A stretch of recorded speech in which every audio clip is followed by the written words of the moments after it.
Welcome back to the channel. I've got a Blu Ray update, a pretty big one.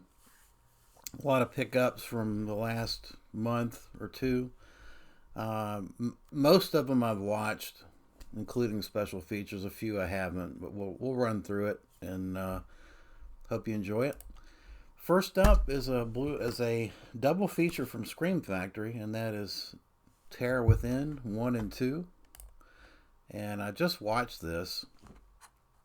Terror Within is directed by Theory Knots, who I've really never heard of before.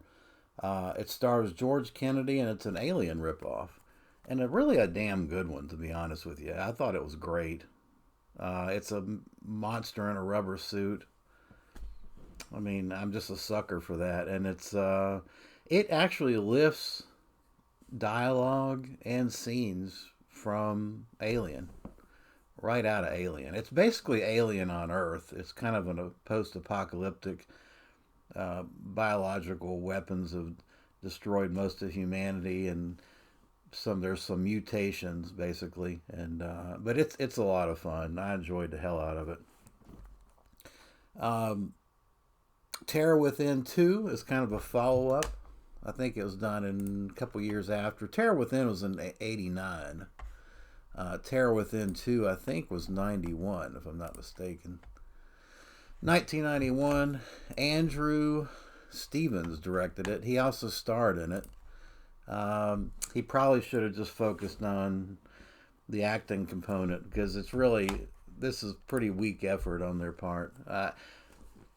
It's basically the same movie, exactly the same movie as the original. The only difference is you've got George Kennedy has now stepped aside, and now you've got Erwin Army, Army. I always forget how to pronounce his name. Lee Army, who's of course fantastic. He did a great job. Basically, as the guy run the military commander. He did a good job. I mean, I could have taken either one, George Kennedy or Lee Army, but yeah. Other than that, I think it's not much to say.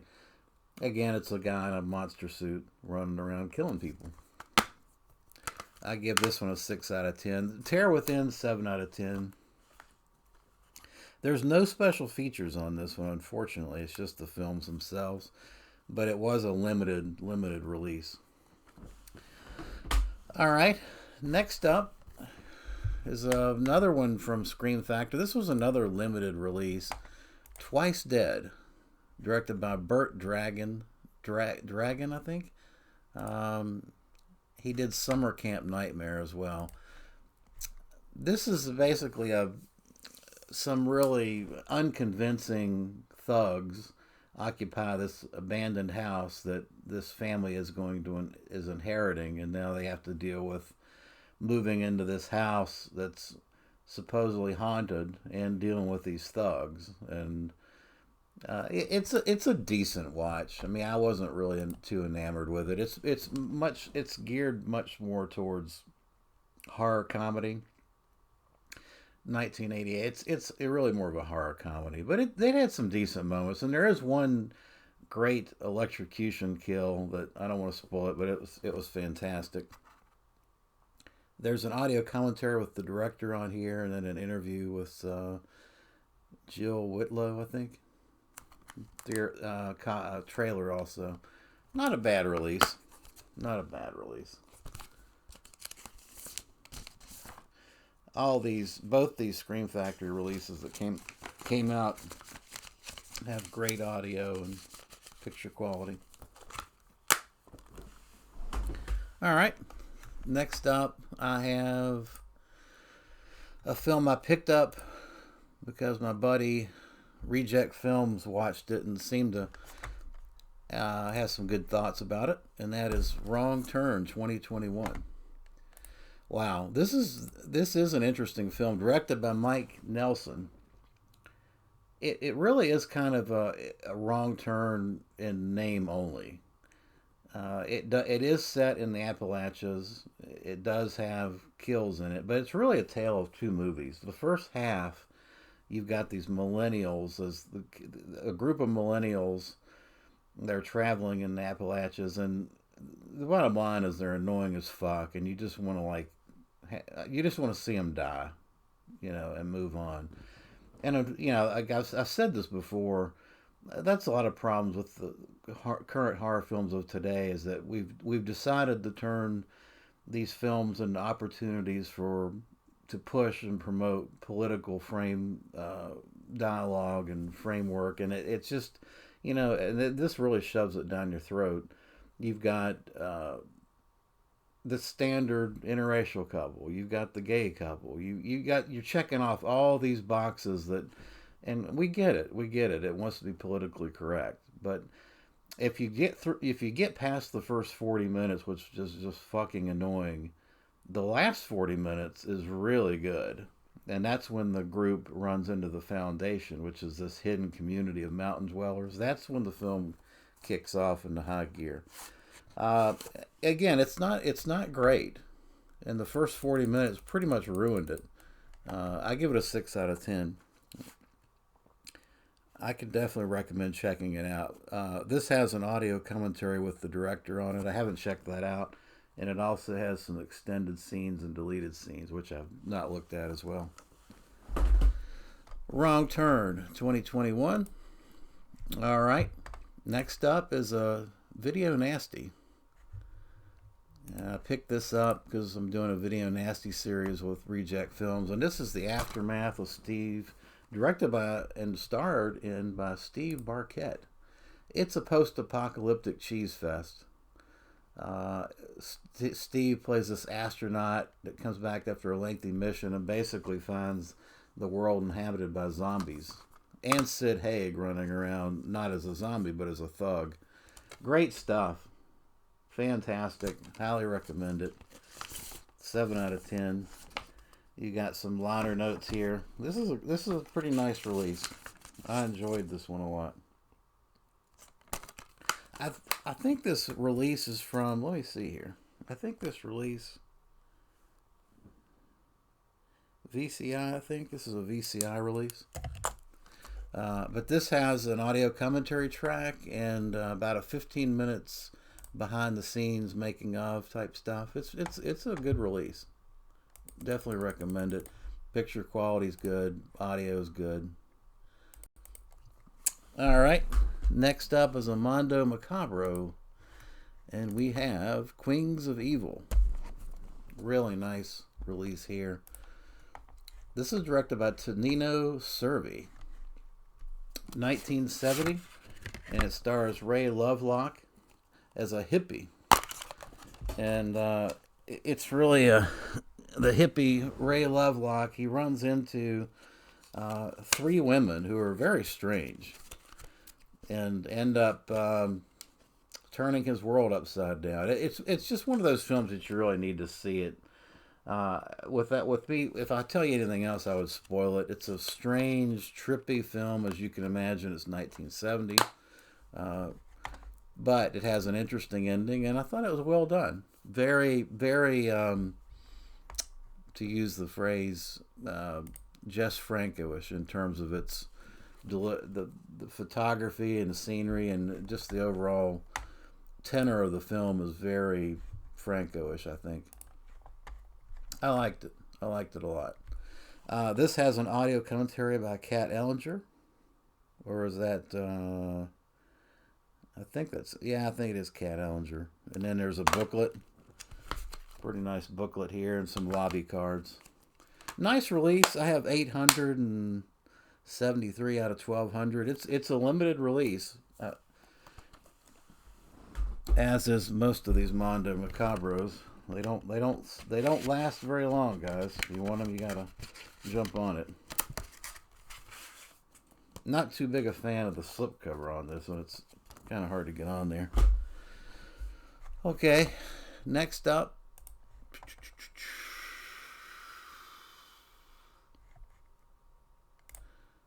Is a Paul Naschy film, The Legend of Blood Castle. No, I'm sorry. This is the horror George Grau film, Blood Ceremony, or The Legend of Blood Castle. This is a Mondo release from 1973. And this is a Elizabeth Bathory story. Countess Elizabeth Bathory was was supposedly bathing in the blood of virgins and killed hundreds of women to maintain her beauty, uh, based on historical fact. There's been some conjecture as to whether that's really even happened or not, but that's basically the storyline. It's an Elizabeth Bathory story. You've got a booklet, and it's a really good story. Quite honestly, I enjoyed it a lot. This has an audio commentary with Nathaniel Thompson and Troy Howarth. I enjoyed it. I gave it a 7 out of 10. I think. Yeah, 7 out of 10. Good stuff from Mondo. Now we're going to get to the Naschy film. Panic Beats, or also known as Heartbeat, 1983. Paul Naschy. It's basically scare the wife to death story where the guy Paul Naschy plays Paul Marniak, who wants to inherit his wife's fortune, wants to kill her off and get rid of her. But it's got a number of twists and turns to it over that simple story, and it's a lot of fun. I'm a big Naschy fan. I give this a 7 out of 10 as well. Good stuff. It's got a booklet. This has an audio commentary with the Naschy cast, and then an interview with Paul Naschy, I believe. Yeah. All right. Good stuff there from Mondo. Next up is Curse of the Undead, 1959, and this is a Kino release. This is directed by Edward Dean, who also did The Leech Woman. This is a mashup of vampirism and Western. And I think at the end of the day, it's a pretty uncomfortable mashup. I found it kind of slow and plotting, to be honest with you. I give it a 6 out of 10. It wasn't bad, but it wasn't any great shakes. This has an audio commentary track with Tom Weaver, which was good. I enjoyed it. All right, next up is Scream for Help. That's a Scream Factory release here. I think that's the next one I've got here. Yeah, Scream for Help. Michael Winner directed this, who did, of course, the Death Wish films, and The Sentinel, which is excellent. I don't think he has much of a feel for horror outside of the success of The Sentinel. This film, I thought, was kind of I don't know. I thought it was a very pedestrian kind of film. I didn't think it was bad. Basically, a teenage girl discovers her stepfather's trying to murder her and her mother. It's kind of the stepfather before the stepfather was made. It's another husband plots to kill the wife deal, and it's a British production.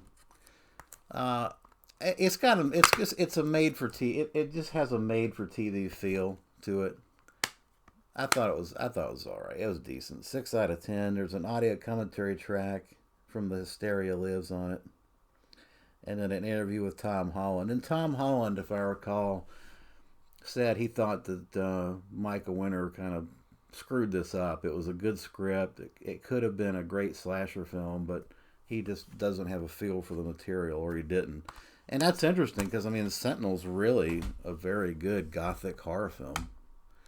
But this just didn't work.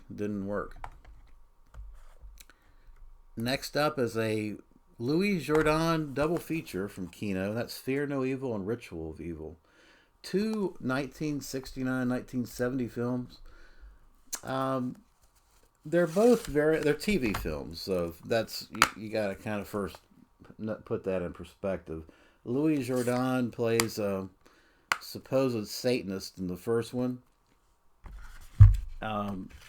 These are interesting films. I think there's elements of this that I'm surprised that it was made for TV. But Louis Jourdan is an excellent actor. I loved him as Dracula. In fact, his version of Dracula is probably one of my favorites. And he plays a very simultaneously menacing, red herring kind of role in these films. I thought overall I enjoyed them. Good watch. I recommend it. This has audio commentary tracks audio commentary track on one of the films by a film historian. So it's a decent release, decent double feature. I give them both films a 6 out of 10. All right, next up is a film from the 80s, and this was actually, I don't know how this ended up on the Video Nasty list. I think this is a section 3, and that's Parasite in 3D, directed by Charles Band. This is a lot of fun, and of course this has got an early role for Demi Moore, who is well, she did a great job, I thought. Basically, you've got this is a little bit of a post-apocalyptic as well. Paul Dean has created this deadly parasite that is now attached to his stomach, and he's got to figure out how to get it off of him. And the government's chasing him down at the same time. I have to admit, I enjoyed it. I'm not a big fan of Charles Band's type movies, but I liked this one a lot. 7 out of 10. And the picture quality, Kino release, is always good. I didn't actually watch the 3D on this one, but this is a loaded release. It's got all kinds of special features, audio commentary, good stuff. Parasite. Now, to get to something that I never thought I would say this. I had made a kind of a commitment to never own these films, or not pay a lot of money for them after kind of watching them online. And I think using the term never was what was my big mistake, and that is the Leprechaun franchise. I just... Here's the bottom line. I was at Walmart because I wanted to pick up the Wrong Turn film, and this was sitting there. It was the last copy, and it was $15. That's the reason I bought this. That's it. So, yeah, Leprechaun. Next up is a Criterion film. This is not a Criterion release. This is a Studio Canal release, and that is The Grand Illusion. So I'll save my comments on this one because I'm going to do a review as part of my Criterion films. This Grand Illusion is a war film, and it's the first film released under the Criterion label. And unfortunately, that DVD has been long out of print. But the good news is you can get the film, and you can get it in a nice Blu Ray edition that you see here from Studio Canal. So looking forward to checking this war film out. Never seen it. It'll be a blind watch, but it's supposedly a classic. Next up, I have another. This is an MVD, and that is the Spanish film Treasure Dracula, the sexy vampire version. Haven't checked this out either. What do we got here? Let's see. We have a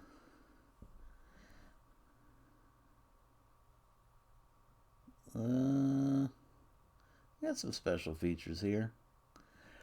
Yeah, supposedly this is Santo. The masked Santo takes on some sexy vampires. Kind of looking forward to watching that, actually.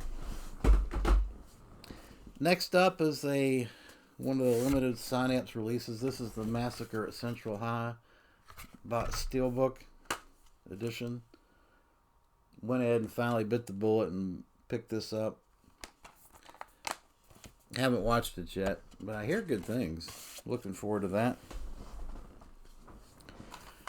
Here's a film I've already... Reject Films and I already did a review on, and that was The Killer Nun.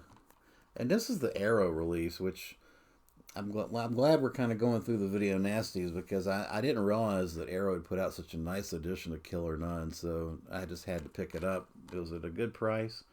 Lots of special features. Typical Arrow treatment. Definitely looking forward to revisiting that one. And then, finally, I have this. And that is the I Spit on Your Grave collection. Now, I'm kind of irritated. Again, thanks to Reject Films, my buddy, who was quick to inform me that the original in this package is a cut film. This is the UK cut film of the original I Spit on Your Grave. So I was a little torqued off about that. But, you know, the bottom line is I have the original Spit on Your Grave already. 2 different copies on Blu-ray with the Joe Bob Briggs commentary. So if this is cut, the world's not going to end. I mean, I have an uncut version of it. I think at the end of the day, whether it's cut or not, this is still a good price overall to get these films because you've got all the films, including Deja Vu, which I hear is shit, and then you've got the modern, most recent full-length documentary, I Spit on Your Grave.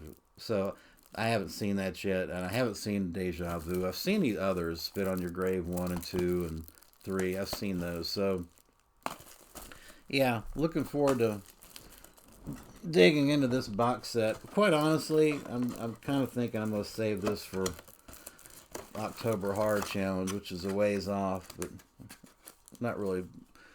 I doubt I'm going to get to this very soon. But yeah, I've got it. It was at a good price. I think I paid $40 US for it, so I can't complain too much about it. Even if the first film was cut, you know, it is what it is. Okay, well, if you've seen any of those films or you have any comments you'd like to leave, feel free to leave them in the section below, and I appreciate you watching. Thanks.